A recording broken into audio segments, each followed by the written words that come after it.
History has often remembered kings, generals, and politicians, but sometimes the figures who truly reshape the world are industrialists. Among them, Andrew Carnegie stands tall, a man who rose from absolute poverty to unimaginable wealth, and then dedicated much of that fortune to shaping society itself. His life story is one of contrasts: harsh ambition, ruthless efficiency, deep controversy, and astonishing generosity. Andrew Carnegie was born on the 25th of November, 1835, in the small town of Dunfermline, Scotland. His father, William Carnegie, was a weaver, proud of his craft, but powerless against the machines of the Industrial Revolution. His mother, Margaret, was strong-willed, managing the household with resilience, even as work grew scarce and poverty pressed in from all sides.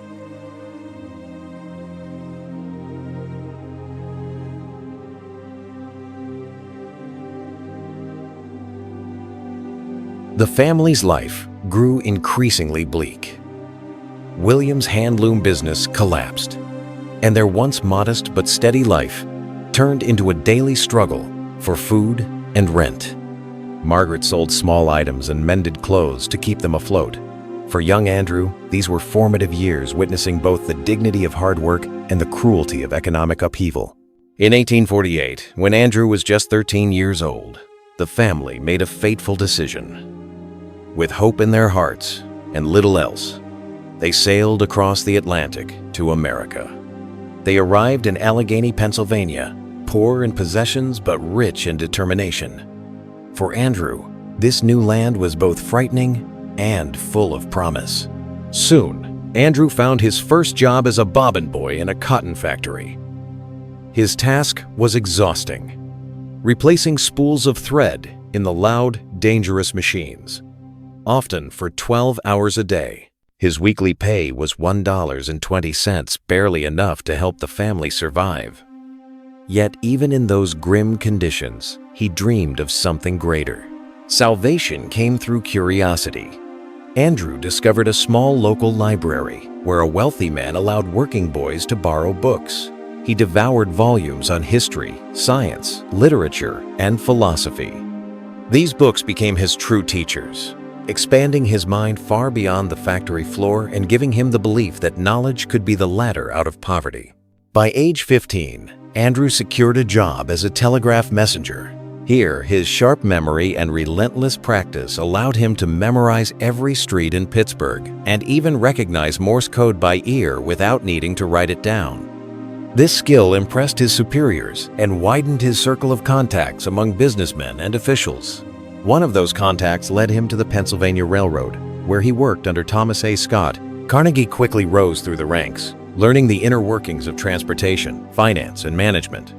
He gained something more valuable than wages. He gained vision. He realized that infrastructure, steel, and innovation were the veins through which modern civilization would flow. During the Civil War, Carnegie was tasked with managing railroads and telegraph lines for the Union. He proved himself capable of organizing complex systems under extreme pressure.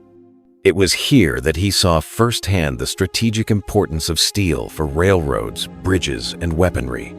When the war ended, he knew exactly where his fortune would be forged. Carnegie invested in iron and then steel production, boldly adopting the revolutionary Bessemer process, which allowed steel to be made faster, stronger, and cheaper. While competitors hesitated, he charged forward, betting everything on this new technology. That gamble transformed him into the leading steel magnate of America. His steel mills in Pittsburgh roared day and night. Giant furnaces spat fire, molten metal flowed like rivers of light, and the city skyline glowed with the orange haze of industry. Rails, beams, and girders left his factories to build America's bridges, skyscrapers, and railroads. He was not just building steel. He was building the skeleton of a modern nation. But behind the smoke and sparks lay darker realities.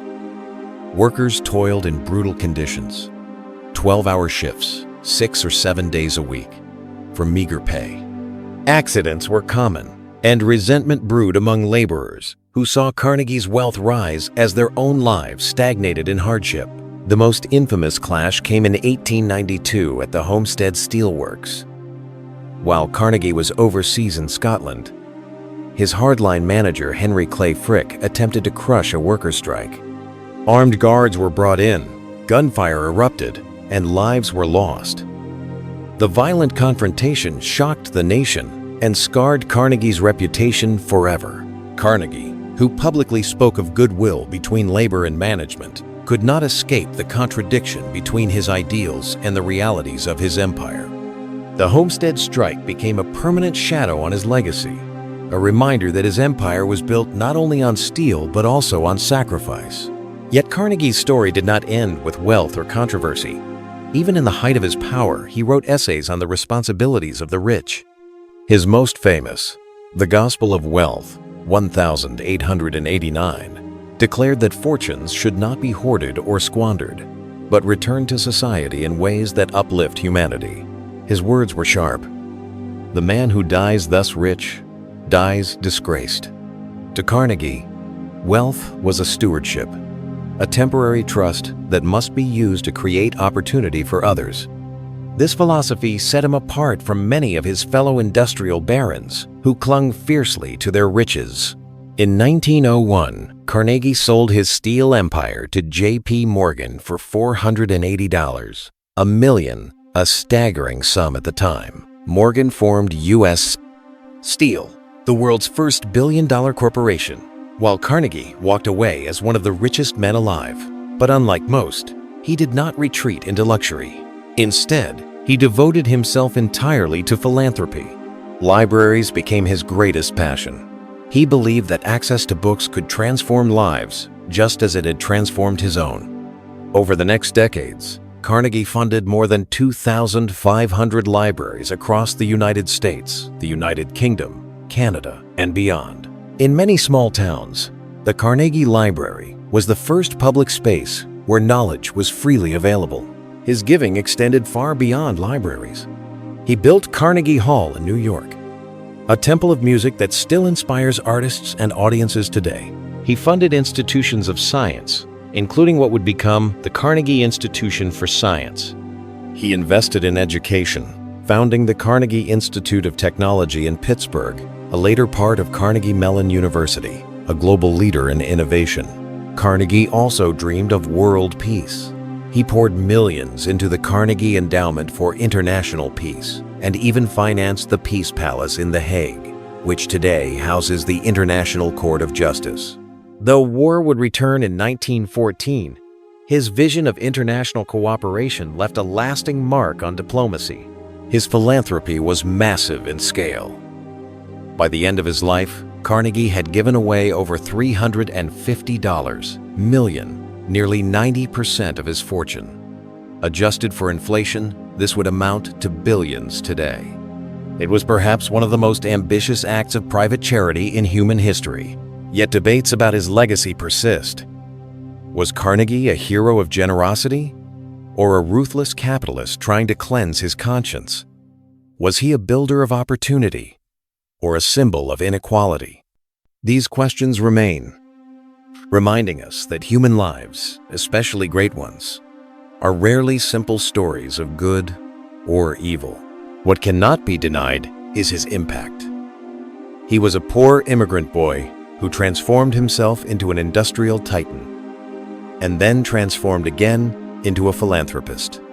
His libraries educated millions, his institutions advanced knowledge, and his ideas about wealth continue to shape debates today. For Carnegie, the true measure of a man's life was not how much he accumulated, but how much he gave back. His later years were spent not in the pursuit of profit, but in the pursuit of legacy. In his writings, Carnegie often warned against leaving vast fortunes to heirs. He believed this bred idleness rather than greatness. Instead, he urged the wealthy to distribute their riches during their lifetimes, while their judgment was still sound.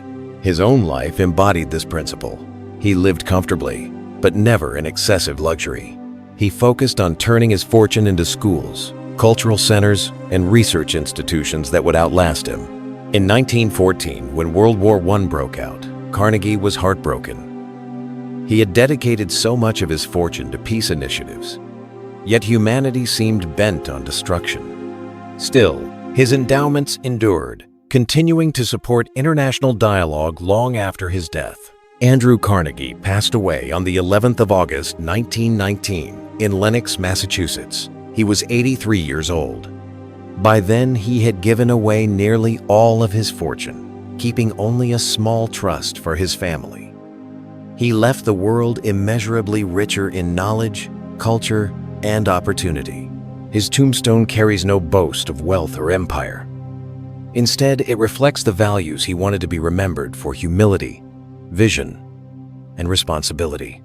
Even in death, he lived by the creed he had preached, that riches are not to be clung to, but to be passed on. Today, when we walk into a public library, attend a concert at Carnegie Hall, or see the research of Carnegie Mellon University, we are still touched by his legacy. The immigrant boy from Scotland, who once earned $1.20 a week, gave the world something far more valuable than steel. He gave it the enduring power of knowledge, opportunity, and generosity.